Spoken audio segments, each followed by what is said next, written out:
presented by PY Films.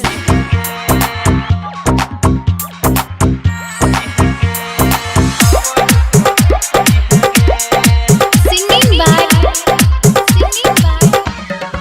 Anil Yadav.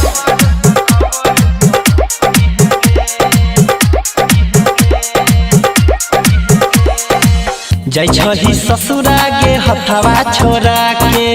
जिए न पैबो जान तोहरा भुला के ये जान जय छही ससुरा गे हथवा छोड़ा के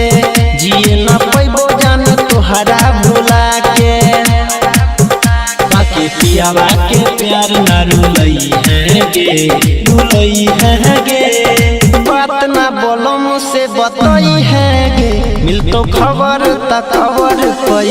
है गे बात ना बोलो मुझसे बताई है गे मिल तो खबर तकबर पई है गे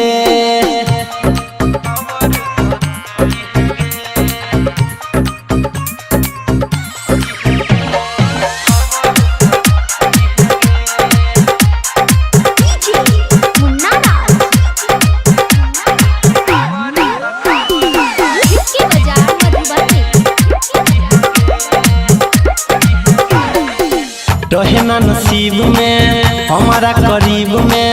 सुख नहीं मिल तो सोच ले आशिक गरीब में रहे ना नसीब में हमारा करीब में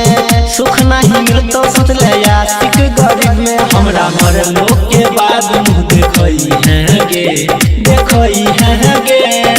बात ना बोलो मुझसे बताई है गे मिल तो खबर तकबर पई है गे बात ना बोलो मुझसे बताई है गे मिल तो खबर तकबर पई है गे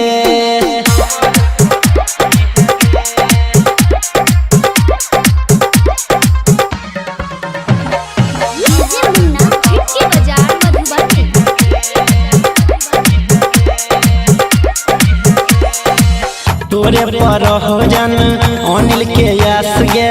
रमन बिहारी के चल गेली साथ गे